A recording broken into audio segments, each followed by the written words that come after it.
Welcome to this very special talk and panel discussion entitled Collecting Pre-Contemporary Art Online, New Ways to Look, Learn and Buy. I'm pleased to have so many of you here this morning on what is a rainy Saturday morning here in London. My name is Stephen Ongpin and I'm the chairman of London Art Week, and we are delighted to be collaborating with Masterpiece Online in hosting this event.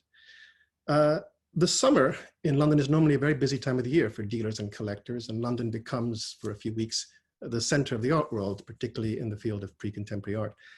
And fairs and events like Masterpiece and London Art Week take center stage.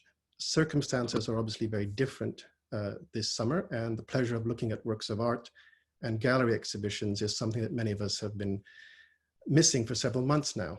Both London Art Week and Masterpiece have moved online by necessity, and indeed Masterpiece Online will continue for another week until I think the 8th of July.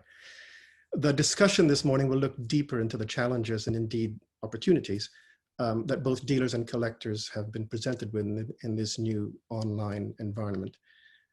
The conversation today will be moderated by Anna Brady, who has been the art market editor of the art newspaper for about 3 years now, and before that worked for several years as a reporter, columnist, and editor at the Antiques Trade Gazette.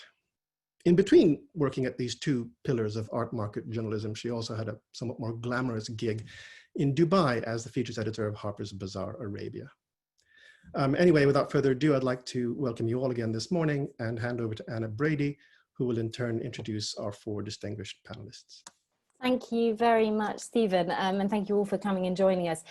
Stephen sort of introduced what we're going to be talking about today, which is collecting pre-contemporary art online, which new ways to look, learn and buy. It's basically about showing older art in a very, very new way, which we've all been forced to do recently. There's been much discussion about the shift to online when it comes to contemporary art, but not when it comes to older art and also antiques, when there's a lot more complex issues to do with provenance, perhaps trust as well, and authenticity.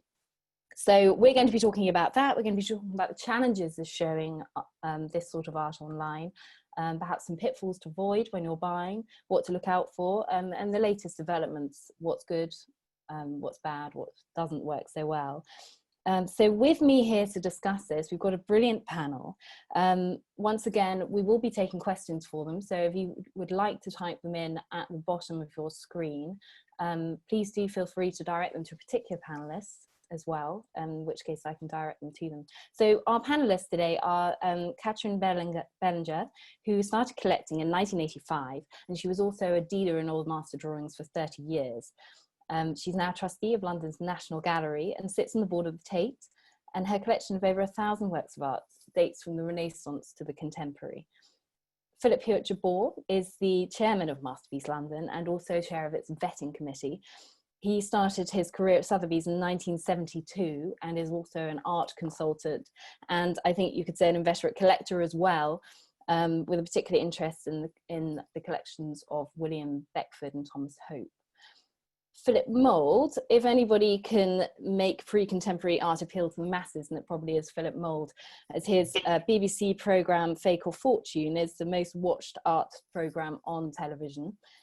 Philip is also a London-based dealer, of course, and a Masterpiece exhibitor.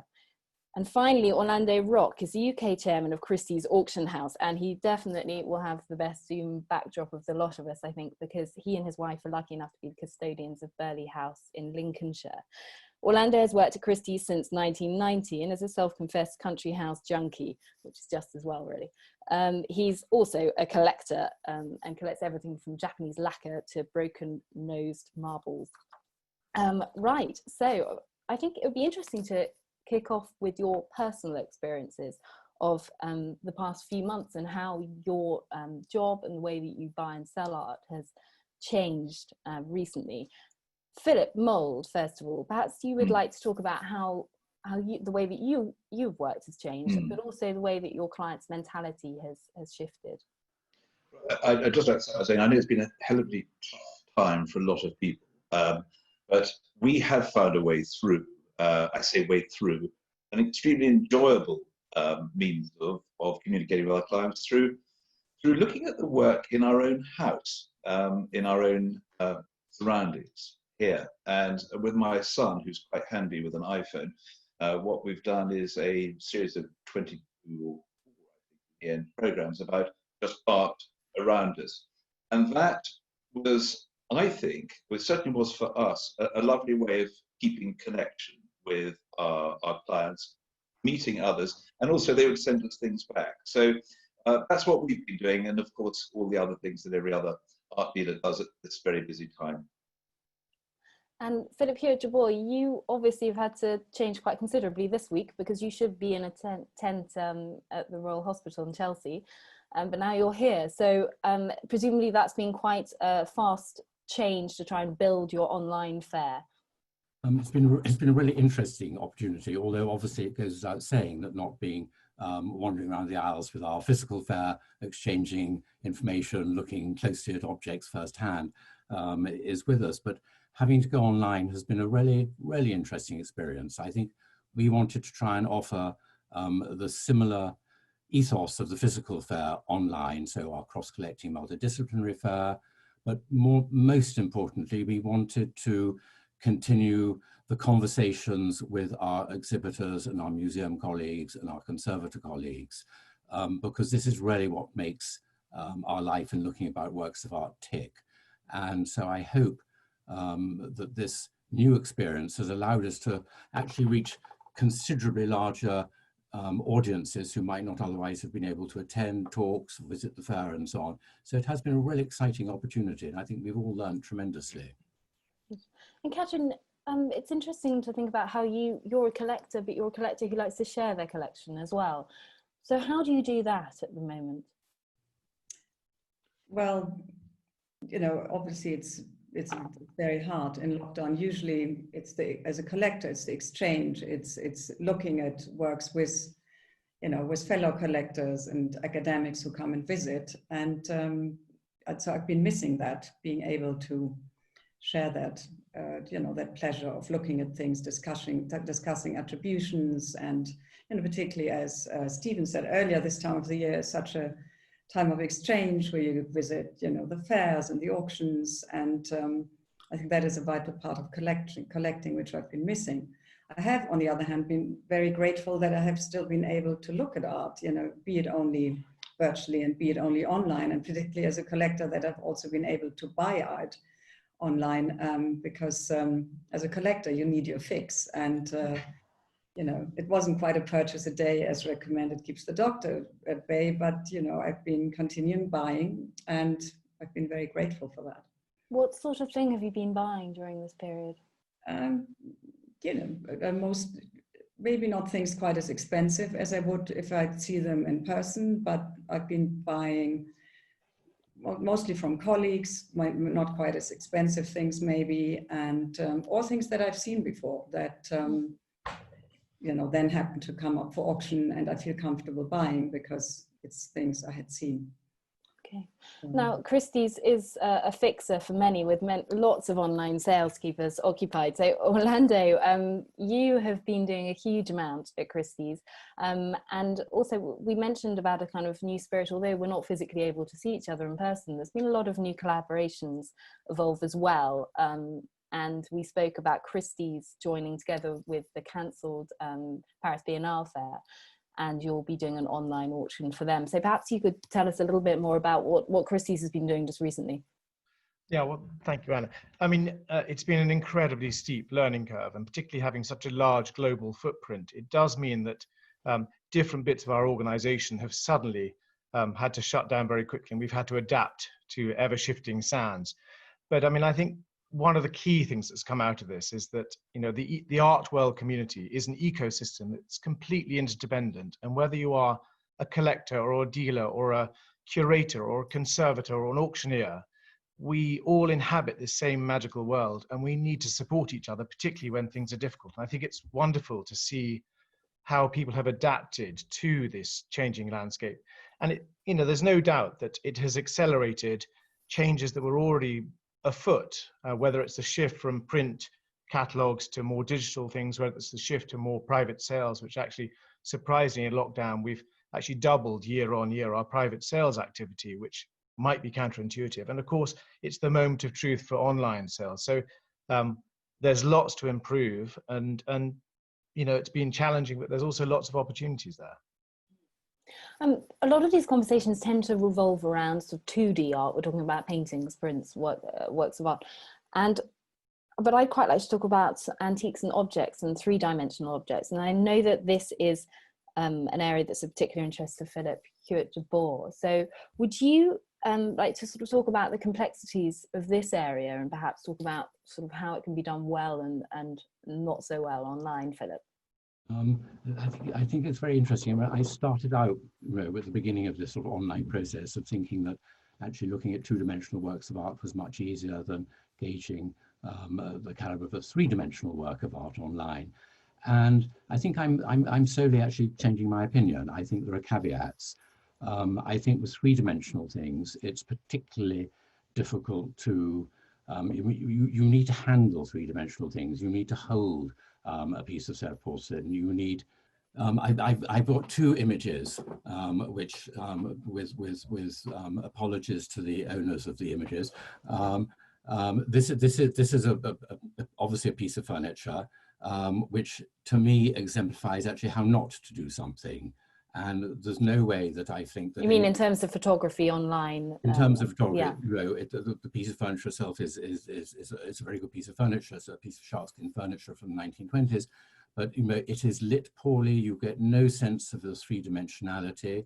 You get no sense of the texture, and the surface of this is highly textured.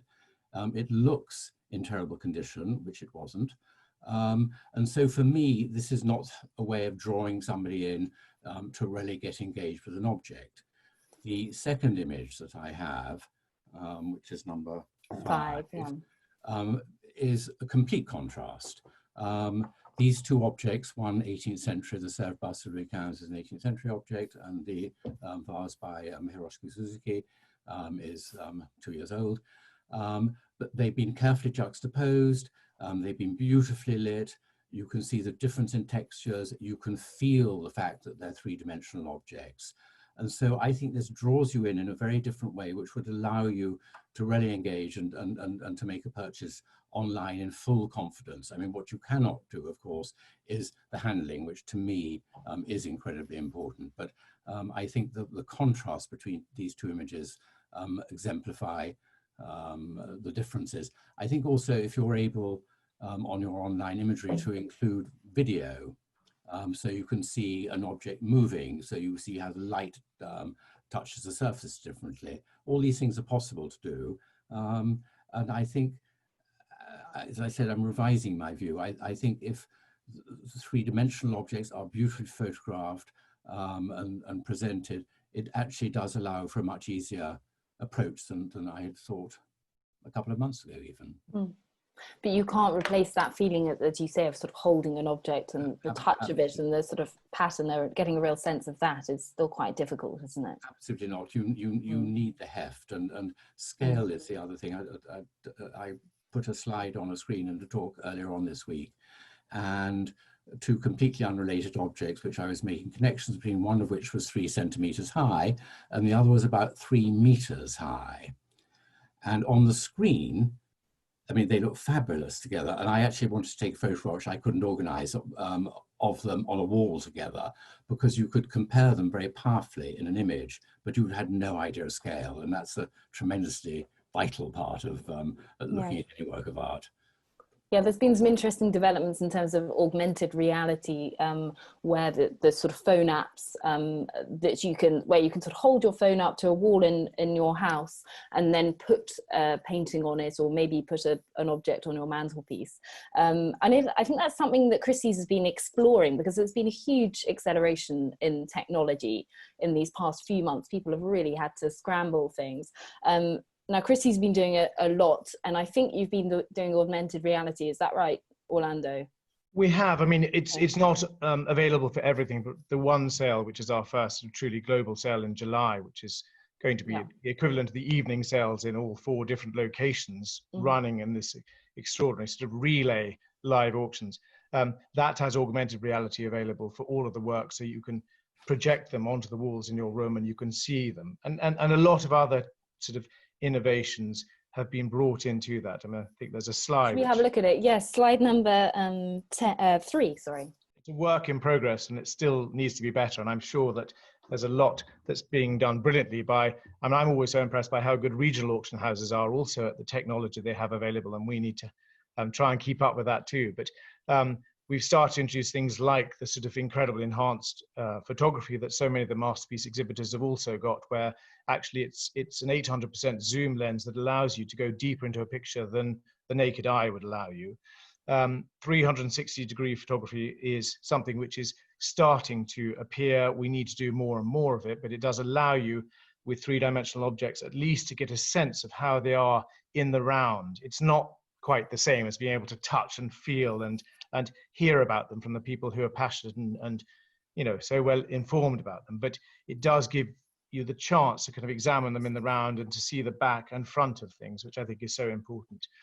I mean, augmented reality, certainly the viewing at home is part of it, but there's so much more, because I think that particularly in the 20th century field, what we've seen is that whether it's music, whether it is interviews, whether it's sort of cutting together short videos which bring a work of art alive, there's a lot more that one can do with that. So the sort of virtual gallery tours we've been doing during lockdown, and this is in Avenue Matignon in Paris during the lockdown, you can kind of walk around the viewing rooms and you can stand next to an object and then you can click on it and find out about it. But it does give you that sort of sense of scale and quality and being able to sort of see what it looks like from different angles. So there's lots of work afoot there, which I think is really encouraging, and I think we just need to do even more of it.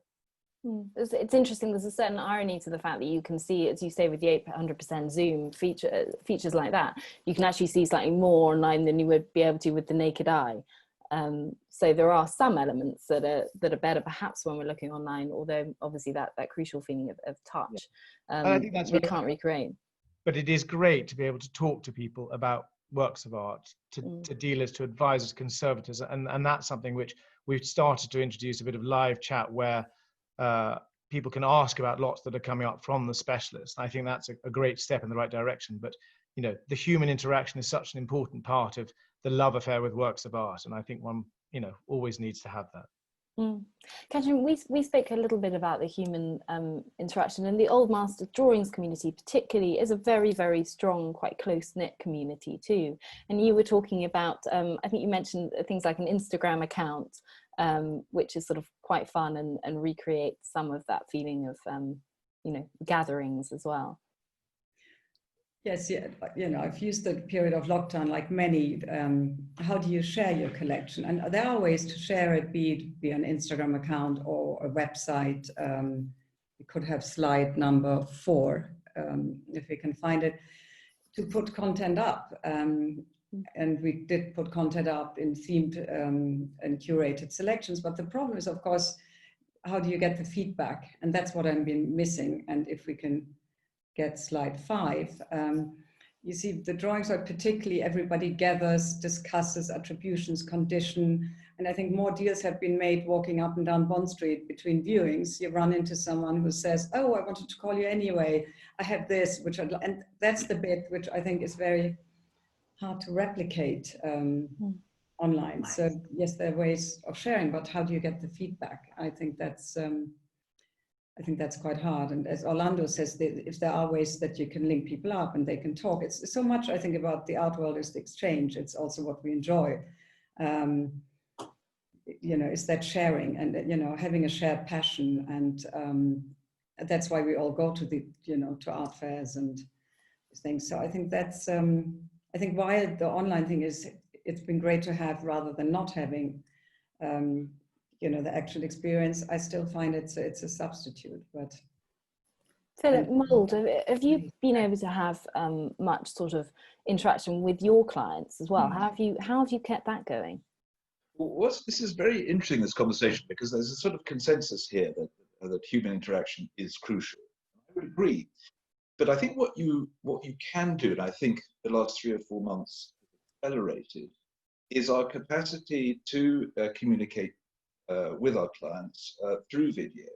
And I think we've all had to learn to be just a little bit more confident in being conversational, sort of proactively communicative, giving possibly a little bit more of oneself that is not something you were necessarily used to doing in the art world. And I have found that we have created a lot of bridges with people by standing up in front of an object and opining about it from a personal point of view, walking around it. And in other words, creating online with modern technology what we've just been discussing, and that is that sort of warmth of connection. I think the more we can go in that direction, the more we'll be potent in periods like this. It's interesting, as you say, it's been a kind of reduced level of formality, and actually, despite the fact that we're not seeing each other, I've probably had more sort of longer conversations and more informal conversations with art dealers and fair organisers. You're so right. And more human in the past few years, yes, few it months. is. I think a lot of people have felt like that as well. And as you say, you see the interiors of people's homes and things like that. And the colour of their curtains. Yes. Which is a great revelation. So that's personality. Yeah. It's enjoyable. And what we ask for everyone who watched our films to send in an image of themselves in isolation in front of an object that had given them solace. And we've got this wonderful avalanche of images, a lot of lack of haircuts as well, standing in front of these things, and people giving a little bit more of themselves. And incidentally, I do think, as a result of the last few months, and this is quite a subtle point, I think people have become more connected to their objects, to their dwelling place, to the habitat.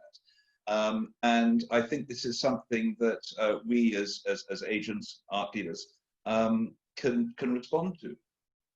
Yeah, it's an interesting point. As you say, there's this sort of interior decorating side of it. We've never spent so much time within our own homes as well. Orlando, I can't find a neat way to segue into talking about prices and the sort of price ceiling when it comes to buying online, but it's something that Katherine mentioned earlier on as well. Actually, let's go to Katherine first. You spoke about the fact that you haven't bought anything too expensive online. Can you talk about the sort of things that you have bought online and perhaps the sort of values of those? Yes, I don't know whether we can get the slides up, but otherwise... I don't think we've got your slides, unfortunately. I'm afraid not, but perhaps we can talk about them never mind. Without. Sorry about that. As I said earlier, it depends on, particularly with drawings, I very much rely on colleagues. If I can't see something, I rely on someone I trust to look at something and assess condition, but also how does it look on the wall? How does it, so the things I have been buying have either been things that I have seen before because they've been around and they happen to come up, or I've bought from dealers who I trust. I haven't bought anything which I haven't, anything more expensive which I haven't seen or had someone look at for me. So, right. But the drawings is a very, I find drawings and prints is quite a particular field. Because of being paper, you want to, again, like with objects, you want to handle it, hold it against the light. And I mean, the online, of course, you have these, even though you can zoom in and you get a very good idea, it's still, if it comes to something expensive, I think you want the reconfirmation of seeing it yourself or have someone look at it who you trust. Orlando, you had some interesting recent results from some of your online sales, and I wondered how your clients kind of adapt to it and whether you find that there is a sort of price ceiling when it comes to buying remotely online. The art market is made up of many different markets, so I think there's not one rule for all, and certain areas are more transactional and people are much more comfortable spending at a higher level. The thing that I'm most excited by, because I happen to love three-dimensional objects like Philip, is that actually the highest value thing we've sold during lockdown is not a picture, but it's actually this fantastic archaic helmet, which was an incredibly beautiful object, which was correctly estimated. People were crazy for it. We had this fantastic sort of part two of a group of intaglios and gems collected by a very knowledgeable connoisseur. And I think, one of the problems with online is trying to gain attention of buyers and making sure that there's an interesting narrative and a story behind it, or that the things, reach every possible potential buyer. And I think that it was wonderful to see these early cameos and early jewels also doing extremely well, rather like Katherine said, because the collector was known within that field. So, you know, there is a price level where sort of it seems to be that up to $1 million or so, there are lots of people who are more guarded about buying more expensive things, of course, and most of the sales are between sort of $2,000 and $50,000. But there are, for great things which are, you know, really wonderful and people feel comfortable buying on them, even old master pictures, there's, you know, a very strong, robust market for them. And actually, I think at the moment there's still time, but there's a jewelry sale that closes on Monday with the current bids are at 1.3 million for a diamond, which is a 28 carat diamond. But it's interesting that usually, rather like drawings, jewelry, people really want to be able to see and understand the color and really feel it. So people are becoming more comfortable with it at certain levels, particularly if somebody they trust can talk them through the object and can see it. Again, so it sort of comes back down to these personal relationships sort of mattering, even though we can't see each other in person, they matter even more when you're doing things remotely. And it's trust too as well. I mean, how do you create it? It's sort of all very well if these are people that you know before the lockdown, but how do you create trust in some sense of personal relationship online? Philip Mould, do you have some thoughts on this? How you sort of try and build that relationship with somebody you may never have met before? Well, it's about being yourself. I mean, you know, we've all learned to be effective salespeople. That's you know why we partly do what we do. But I think a lot of this is about letting your guard down. I think it's about not necessarily being too adjectival. It's possibly pointing out drawbacks as well as benefits. It's about I don't know. I think it's probably no different to the way a lot of people have sold things in the past. But I just think what you need to do is enwrap it more within your own personality, and that's what I would say is a means of getting trust. I mean, I'm fortunate because I've done 10 or 20 years of television, so I've got a little bit of it's a recognition factor in that respect. But when it comes to being an art dealer, I'm perceived differently. What I try and do is just let my guard down a bit. Philip, here at Tabor, have you been addressing this in terms of the fair as well, online, this issue of trust? I think one of the advantages of online, which I hope we've achieved with the physical fair, is ready to take down the barriers. And I think by looking at things online, it's open to everybody, so there's no fear. So I think that initial approach is much easier. Anybody can look at everything and not feel embarrassed or concerned, or I can't afford it, or the person looks a little bit sort of unengaged or whatever. So I think that has been a huge step forward. And one of the things that we've done, as I alluded to earlier, is really to all our exhibitors, for example, have been asked, and a very large number of them have, produced IGTV videos of them at home or in their galleries, holding objects, looking at paintings on the wall, and you hear their passion and their knowledge, and that's what it's all about. And that is what is the difficult thing, and I think we all have to aim for online, to recreate. I mean, online will become a sort of blended experience with fairs going forward. I'm absolutely sure of that. So it's not going to go away. And I think every avenue we can explore to make that personal enthusiasm, from our scholar dealers, come across to buyers, both buyers, viewers, both established and new, is really the way in. And I think when you hear somebody talking about an object, it comes alive. And I think we all like to hear people's personal sort of behind the scenes approaches to things and what they particularly love and their experiences. And this, to me, is a really wonderful way to engage a new group.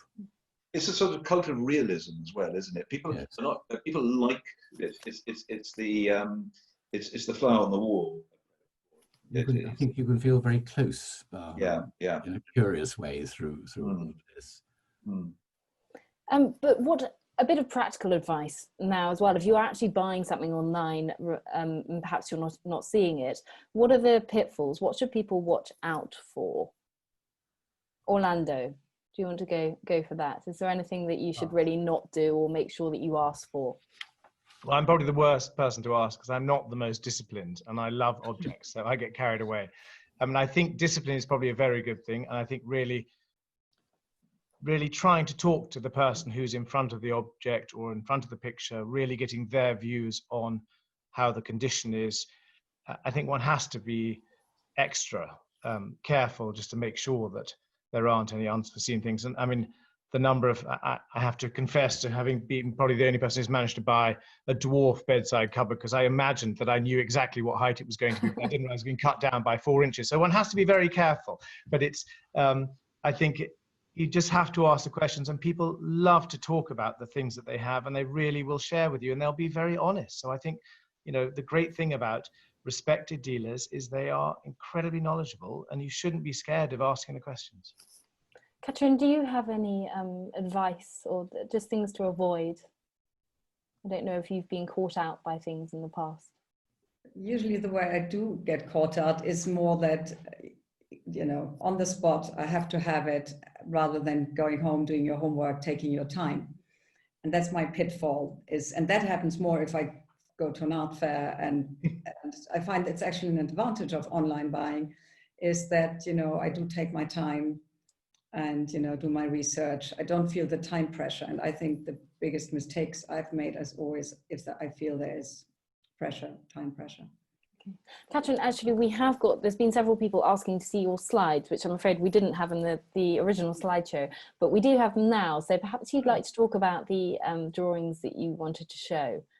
This is a print by Henri Matisse, which was the last thing I bought at a Christie's physical auction, the Christie's print fair. So that was on March 18th. And that was the last time one could actually go physically to an auction. And then the next slide is a drawing I bought from a colleague who offered it to me. I hadn't seen the drawing, but I trust his eye.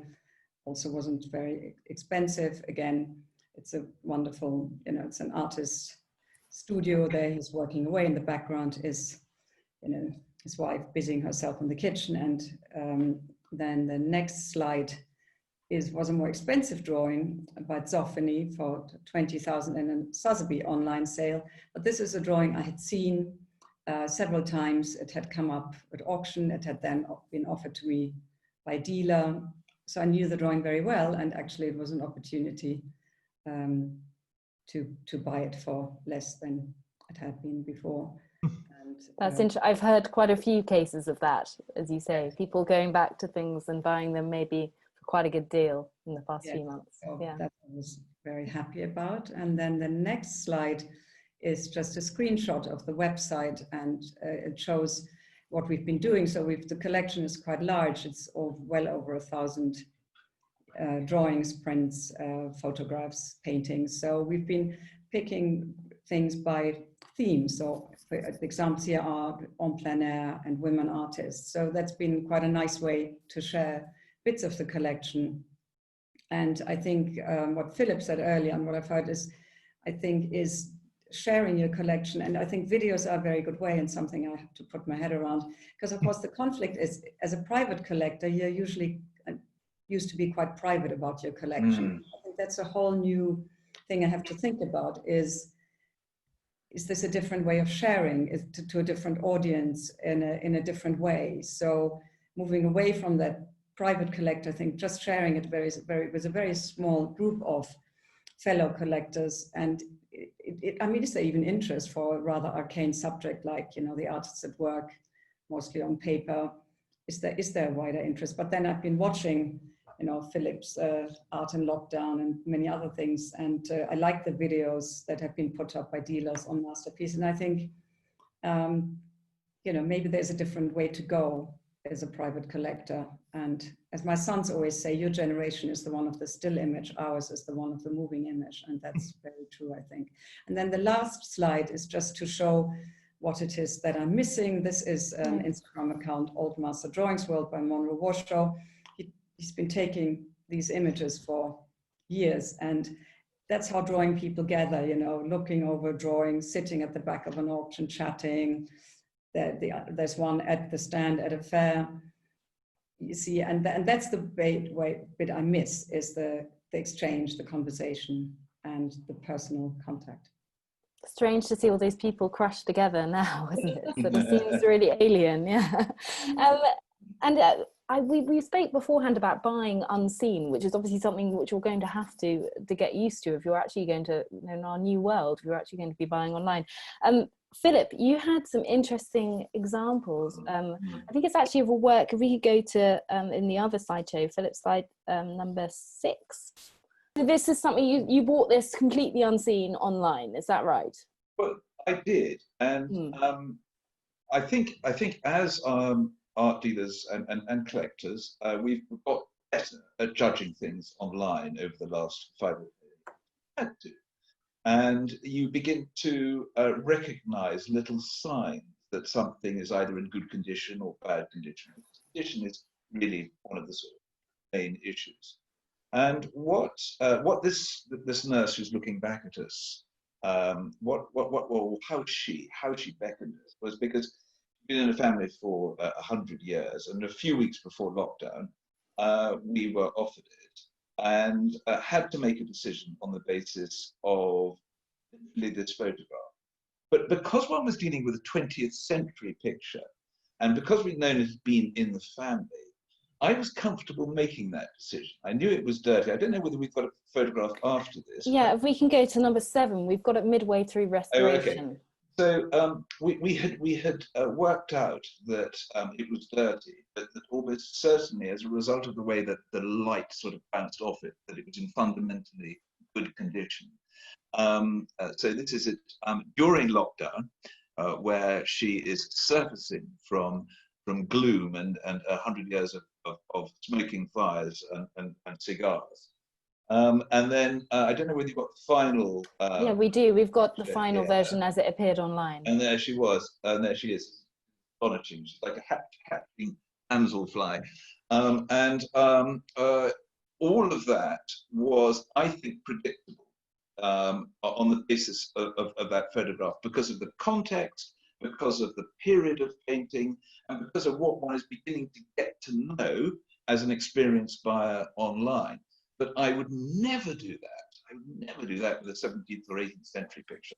Yes, can we go to, we've got another slide, number 9, if we could bring that up. So this is something you would never ever buy online. So this is a perfect example. So this is a self-portrait by Velasquez in the Prado, but I wanted to put it up because one can see that it's a picture, like most 17th century paintings, that's lived. And it has suffered probably from campaigns of restoration and conservation. Things have been thrown at it and what have you. But when one is dealing with something as complex as this, no amount of photographs and impart its fundamental state and quality. So I wanted to show you that as the flip side of buying online, or rather of the type of painting that one would not want to engage with in anything other than his flesh. Okay, so just to sort of recap, the first one, you decided that it was worth taking the risk and buying unseen, which I think you do quite a lot with, say, 20th century works. So the things that make you trust that are what, the sort of context of it, and sometimes you'll know where it is. It comes back to buying from us dealers as well. It's what you need to do to buy online, and we are finding it more and more, and we've sold a really considerable amount in lockdown. A combination of what you know about the person selling it. Let's face it, it's very important to know or trust or see that person has a form or a track record or what have you. And that can be an auction house, an agent, or a dealer. And that's something that just comes with time and reputation. But then, so that's rule number 1. Find out where it's come from as much as possible, because then you'll get some idea of its likely condition. Ask as many questions as you can about its condition. Try and get some digital images. Increasingly, I think people will now have more sophistication to be able to photograph their pictures. Macro lens is a lens that can go really hard in on a painting. And then, if you've done it enough, you develop a sort of self-preservational cunning, really, and you try not to get drawn into things, you know, the honey trap, and you know, and in the process you make mistakes. Incidentally, there is no better way than making a mistake. I have ended up buying pictures which I thought were great old masters, which turned out to be painted photographs. Yeah, or you end up with Orlando's dwarf bedside table. Yeah, once bitten, twice shy. My final question to you is about the sense of narrative, because we don't have online, when we're just looking at JPEGs, it's quite difficult to build a sense of the story that is so important when we're looking at works of art. Just Philip, quickly, I know that you've been doing quite a lot of videos, Philip Mould again, videos when it comes to some of your works of art, and you had one of your portrait miniatures. Perhaps we could flip that up. It's slide number 11. Yes. So we need to know about scale. Yes. Yeah. So okay. Here we've got. I don't think we've got the final shot, but don't worry. Of the macro lens on this, where you can go. Oh, perhaps we do. Are we coming in? So this is Emma, our wonderful miniature person, talking about it. So what you've got here is the combination of someone who you can relate to, who knows a lot about the subject, giving her warmth and passion for it. And then you have this fantastic, and frankly, you would not see this in the flesh, macro lens detail of the surface. And when it comes to miniatures by Hilliard and Oliver, such as this, it is transformatively beneficial. So here's an example of something I think you could almost see or perceive better online if you're prepared to give it the time. Great. Can we go to some questions now, because I'm suddenly aware of time? So first of all, and I think maybe I'll direct this to Orlando, is what would you recommend to a very young beginner collector who has, in brackets, very limited resources? Orlando, is there something that you could recommend for that? I mean, in this world we live in today, there are opportunities in so many fields to buy wonderful things at very affordable levels. So I think that the problem is that most press is always at very high levels of the market, but you can go to, you know, local auctions and wonderful antique shops in regional towns and pick up wonderful things all the time. So the key is to look to buy the best you can afford and try and buy things where the condition is pure. Philip, one for you. Do you think your TV career has given you an advantage in your experience in this sort of medium? And what advice would you give to those who are less familiar to talking to camera as to how best to engage with their clients? I mean, yeah, it has, because I've done a lot of it. What I would suggest is, we are all getting better in front of a camera. I mean, we've got iPhones around us all the time.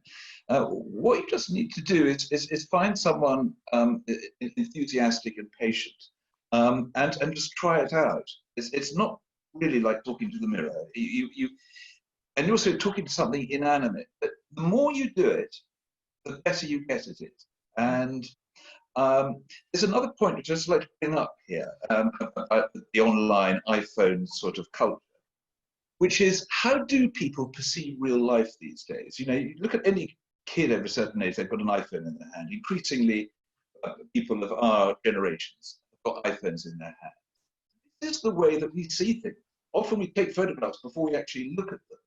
So in other words, reality is the iPhone, or is the image, or is the digital image. And let's factor that in when we're perceiving a work of art. Of course it's important to handle things. Of course it's important to have that sort of numinous sense of the object's presence, the pulsating reality of it. But also, we do engage with real life through the forms of iPhones and images. That is itself a reality. We've also got a question here about, as we're all sort of hankering for face-to-face contact, viewing items directly. Do you think that there'll be a sort of reticence, as people have also got a little bit more scared maybe about mixing in large crowds, there'll be a reticence to return to real life fairs and auctions in person, especially if that involves traveling abroad? Katherine, what are your thoughts on this as a collector? How do you feel about returning to sort of the real life events? I think it will be a mix, you know. I think, you know, what's been achieved online is here to stay, and I think will be improved.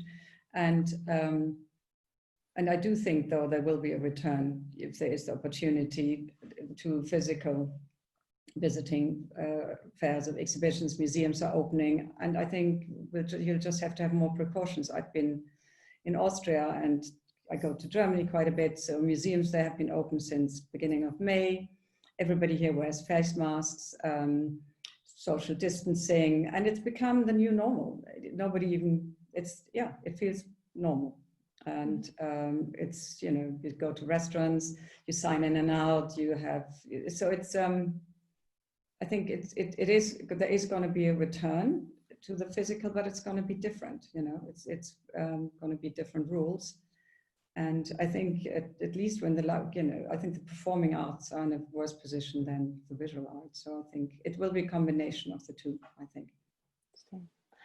Another one for you, Orlando. Somebody's asked about Christie's, whether you're planning to do more 3D scans and high definition photography of the lots.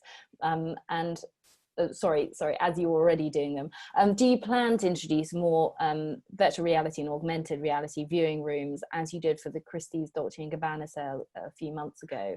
And do you believe that VR and AR can help buying online or encourage new ways of collecting?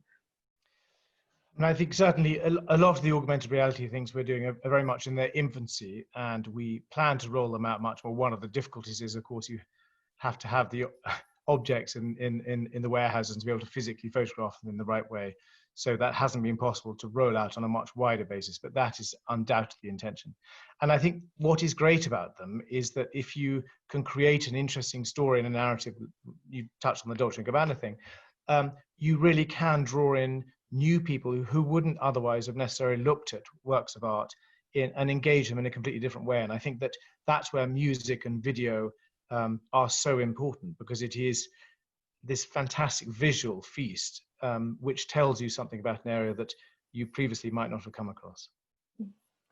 Somebody's asked about the stats for Masterpiece Online as well.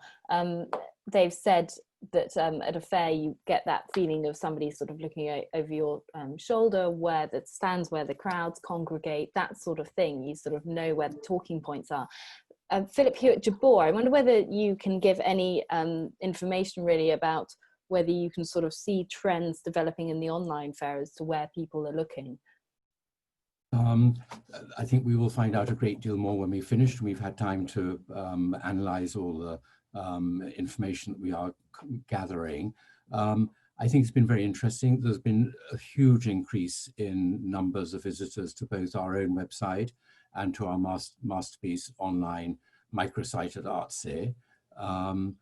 And our Artsy website, I think, is of interest, particularly because that, again, is introducing our more traditional exhibitors to a very large audience that has been more focused on the 20th century and contemporary. So, I mean, that's allowed, I think, for an enormous new reach. I think through our talks program, and I think through all the online work, the huge increase in visitors we've had has resulted in good sales. I think these things will build, it will take time. And it's been, I think, a very positive experience. This is one, I'm not quite sure who to direct this to, so maybe I'll read it out and see whether anybody would like to sort of chime in. Somebody said millennials and younger generations are steering away from property ownership and amassing personal collections. So what do you see as being the future for collections and the art industry if there will seemingly be less custodians for collections and perhaps even less interest in public galleries and museums as a physical space? Does anybody have any views on that? Blimey. Yeah. That's a rather doom-laden prophecy. I think. I mean, is that true? Is the premise true? I think possibly it is, but I think we just have to be more energetic, thoughtful, and creative in communicating it using modern technology, our culture. I think it's just up to us and up to the growing next generation. But I think. Sorry, Philip. Sorry, I mean, you can't get away from the fact that people love things and people benefit from being surrounded by beautiful works of art. And at a certain level, while people may not be owning property, they will, as others have said before me, they'll have an apartment in Paris, an apartment in Munich, an apartment in New York, and they might have 20th century furniture in New York, they might have 18th century drawings and furniture in Munich and so on. So I think there is, I think that's it's not going to go away. I think the fact that you don't own where you live doesn't stop you buying things and enjoying being surrounded by tremendous works of art. Somebody's actually asked quite an interesting question at the bottom, which is for some insight as you as individuals. What are you reading? What are you actually doing at the moment? E.g., what books are you reading for pleasure? So perhaps everyone would like to say what books they're reading. It's a little different. Well, I'm working my way finally through William Fever's fantastic biography of Lucian Freud, actually, and I'm only in page 550 of Youth, which gives you, but the forensic study of such a great sort of biography is fascinating because it sort of, in many ways, imitates his painterly style. So I'm really enjoying that. Okay, Philip, what are you reading? Philip, well, Mould. Sorry, Mould. Mould. We'll go to Mould first. Mould. Let's go back at school. I haven't actually been able to read. I haven't been able to get stuck into books, and I think I'm not alone in that. But I found reference books give me a lot of richness, and nature books, in fact, because we're lucky enough to live in the countryside, and we've witnessed, have we not all, spring coming up around us, and my sort of sap has risen with it. And there is so much going on in the fields around us, in things hatching, wildflowers coming out, birds in the air, that has been, it's almost been like a substitute for religion, actually. And so my reference books and my connection with nature is my way of having got through the last few months. And of course, the support of a lovely family. Katherine, what are you reading? Actually, I'm so hooked on this book that it's literally right by me. It's called, oh, it's a mirror. It's called Legacy by Thomas Harding, and it's the history of the Lyons family. And it's a fantastic bit of social history. And maybe it's because I've been missing England because I haven't been since mid-March. And yeah, I can highly recommend it. It's a family saga from, Jewish immigration in the 1900s to today. So I highly recommend it, and something I can't put down. And Philip, Hewitt Jabor, what are you reading? Well, I've been reading, well, I mean, as much as one's had time to read. I mean, like Philip, I've been doing quite a lot of research on things quietly. I've been catching up on the wonderful George IV exhibition catalogue as a period very close to my heart, but in a very spoiling way. There's a book coming out in October, which is very close to my heart in that it's a revelatory look at coloured hard stones in architecture and their meaning and resonance in all sorts of different ways. And the author very kindly sent it to me, so I'm reading that online before it comes out in October. Wonderful. I'm doing a mixture between two of a book on mudlarking, which is not something I ever thought I'd read and is brilliant. And it's just called Mudlarking, and The Science of Storytelling by William Storr, which is also brilliant. So that's me. Another question is, if one had, say, £10,000 to spend, should you go for a name or a painting that you just love? Does anybody have any particular views on that? Something you love. Yes. Always. Definitely, Always. yes. Don't forget, the story is never totally indivisible from the object. So my feeling about that is, yes, of course, visually, you've got to love it. But often the route to love is some other broader context, which often is up to us as art dealers and agents to impart. Okay. with online selling, how do you convey historical provenance and the historical narrative of the actual object? It seems that when you speak of narrative, you're focusing on the photography, the music or video behind the object. So it's how you convey its actual history. Orlando, do you have some views on how you can do that? Yeah, I mean, it is all part of the storytelling. I mean, the wonderful thing about a work of art is that it encapsulates the period it was created in, and hopefully when it's very well documented, you know who commissioned it, who made it, and where it has been ever since. And I think that that is such an important part of the storytelling and bringing things alive to inspire other people. So I see that as absolutely part and parcel of that. Okay. I think that's probably all we've got time for today. I'm sorry to those of you whose questions we haven't managed to answer so far, but thank you all, to the panelists and to the audience, for joining us today. It's been